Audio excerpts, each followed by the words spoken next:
Good evening, friends. My name is Squid, and today is Thanksgiving. Now, something special about Thanksgiving is it's actually my favorite holiday. So make sure that you go out and you spend the day with your family, enjoy lots of turkey if you do celebrate Thanksgiving, because it's quite fun. Now, one thing that I am thankful for is I'm thankful for ORAS, because we now have Wi-Fi battles for ORAS, and that's what I have for you today. I brought you a Pokemon ORAS Wi-Fi battle against the King Grandbull. Now, you may have heard of him. I will put his link to his channel in the description below. You know what? I'll also put his Twitter down there because that's how we found each other. So definitely go and check him out. He's definitely got some good stuff. He's up and coming as well. Now, being up and coming, this man has a very strong team. If you could take a look, he has a Mega Metagross, a P2, which we all know is annoying, and Mega Metagross. I'm sure I've only played against it on Showdown here and there, but it's always had fun kicking my butt. Now, Greninja is also going to be a huge problem because Greninja is so versatile. I don't want him to get Stealth Rocks up with his Fortress because I can stop that because I have a plan, and I'll explain that in a second. Also, there is a vicious Cacturne, which we all know can be so vicious with that Sucker Punch for late game sweeping. And finally, there's going to be a Mew. Mew I'm not a big fan of, but we're going to have to see what this one has. Getting into my own Squid Squad, we have Gengar. This is going to be my Focus Sash, Taunt, Will-O-Wisp, Shadow Ball, and Sludge Bomb set, which I do have to be careful because he has two Pokemon on his team that are immune to my Sludge Bomb and one that is immune to my Shadow Ball.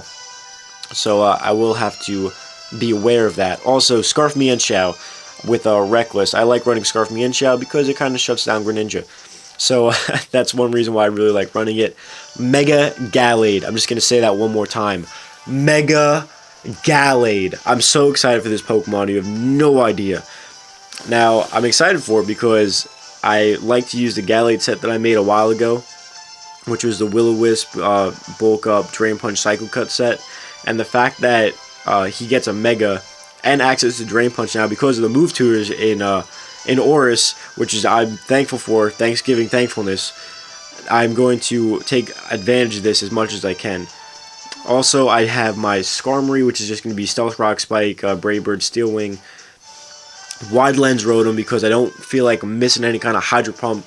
Also, Wide Lens comes into effect because I figure if I'm running a Wide Lens, I'm just going to throw Thunder on there because why not? Also, I'm running dual status with Will-O-Wisp and T-Wave just because, honestly, just because. And that will come into handy if I want to say they're not expecting a T-Wave because it would just be like a boom surprise. Now you don't know what's going on. And finally, I'm running with Weavile. This is going to be my bulky Weavile set, which is have enough speed to outspeed anything that's base 100, or I think it puts me at base 100. And then the rest is dumped into HP. I'm running Adamant with an Assault Vest, so it does make me semi-bulky, which you will see a little bit of. And now the game is going to begin because I cannot wait any longer. Now, this is definitely a good battle against the King Grandbull. And I'm going to lead off with my Gengar, predicting him to lead off with his Fortress because I want to taunt him because I don't want him to get his Stealth Rocks up. But it turns out he's going to end up leading off with Mew. And now I could have went out and predicted him to switch out to the P2, but this isn't the worst scenario that I could be in because A, Shadow Ball, okay, that it happens. He's going to be immune to it. I'm going to switch out because I want to preserve my Focus Sash. Now I switch out into Rotom here, predicting a T-Wave because I don't want my speed to be crippled by any means. So I am going to take this neutrally. It does not do much. I am not running any kind of bulky variant. So I'm just going to go for a Will-O-Wisp because I would love any kind of residual damage on any kind of Porygon 2 that's out there in the world because I know that how much of a pain in the butt they are to take down.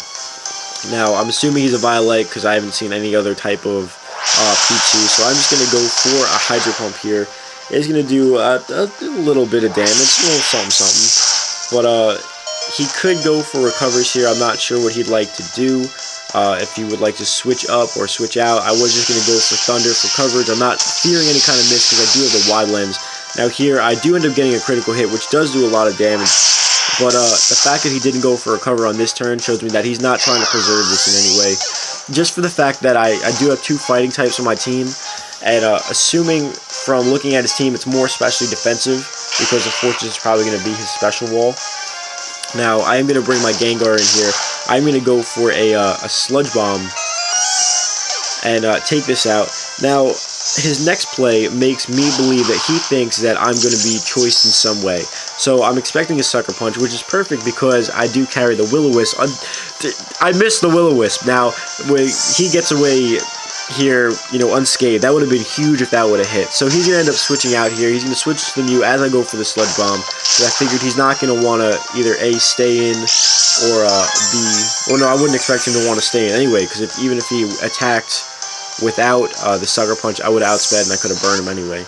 So he may have been switching into the Mew here, expecting the Will-O-Wisp, trying to synchronize a burn on me. That would break my Focus Sash.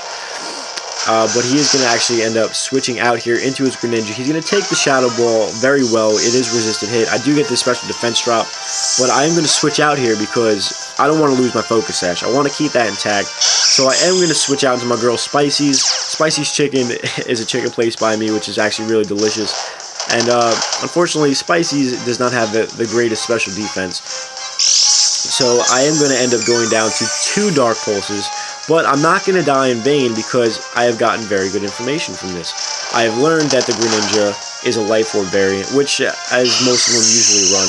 But to confirm the thought of it being any kind of Life Orb set is now over and done with. Now I will be able to go into my boy Frapples here. His name is Frapples because my roommate's nickname for his fantasy team is Bobbin Frapples.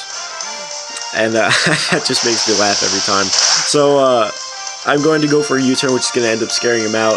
He can switch into Fortress, either A, predicting the Fake Out, which he will be able to take beautifully, but unfortunately for him, I'm getting out of here, and I'm going to go right into my Gengar. Now, once again, I'm going to go for the Taunt here because I don't want his Stealth Rocks up. And after this, I will be able to go for a Will-O-Wisp. I will be able to go for a Shadow Ball. He's going to end up switching out here, and he's going to go into his Mew. Now, I'm alright with him going into Mew because I will finally be able to take it down with a Shadow Ball, which I'm very excited about because I don't even like Mew.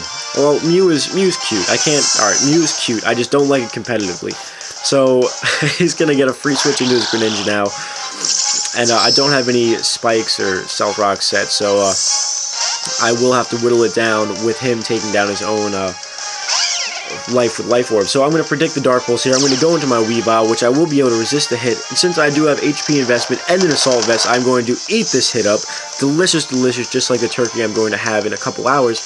Now, I was thinking about going for Ice Shard here, but I didn't want to go for Ice Shard, thinking that he would hard switch out to his Fortress and put me into bad position.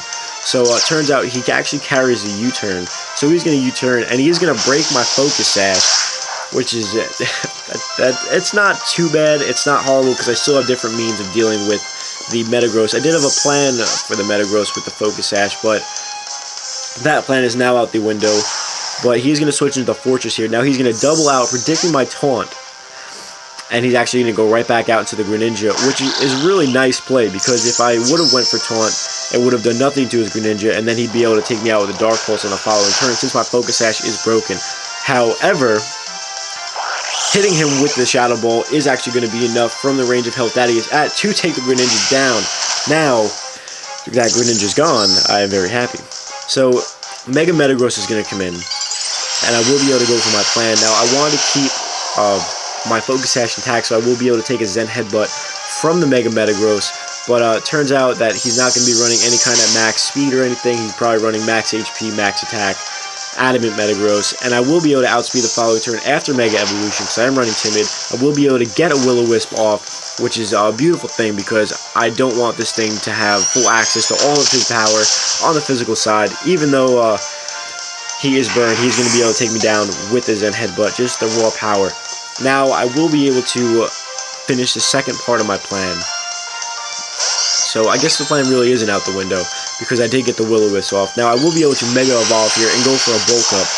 Now, in retrospect, he is at -2, which is because he's burnt. He's going to go for a Meteor Mash. I know Mega Gallade does not have the greatest defense in the world, but this is a burned Mega Metagross. Almost does like 50%. He probably does like 45% to me. That's disgusting. I'd take a second and just appreciate the power that Mega Metagross has. So I'm going to end up going for a Bulk Up here. He's going to go for a second Meteor Mash. That's going to do a little bit less just because I am at +1 on my defense. And I will be able to go for a Drain Punch. I'm so excited I can say that now thanks to the move tutors that I have access to Drain Punch. so I will be able to replenish my health a little bit. Now, looking at his health bar, I know he's probably going to go for another meteor mash. I'm going to be able to go for another bulk up, because there's no reason to just, not go for a bulk up here, because technically now he's going to be at -4. Meteor mash is not going to be able to do enough. And also, the good news is now I'm going to be able to bait him into going into, well, not bait him, but I'm going to make him want to go into his Cacturn a little bit more. Seeing at how low of health I'm at, he will be able to go for a Sucker Punch and possibly take me out. But here's the thing, the Sucker Punch is going to fail because I'm not going to attack him. I'm going to go for the Will-O-Wisp and burn him, which is a nice play because now, A, his attack stat's gone. B, if he had a Focus Sash, it's now gone. And I will be able to go for a Drain Punch, which is going to be able to knock him out. So Mega Galley definitely coming in clutch. And now his final Pokemon is going to be his Fortress. And his Sturdy is broken, and the fact that I am at +2 now, I will be able to take him down with 2 Drain Punches. So the first Drain Punches does a nice hefty amount of damage at +2. That also just shows the bulk of Fortress.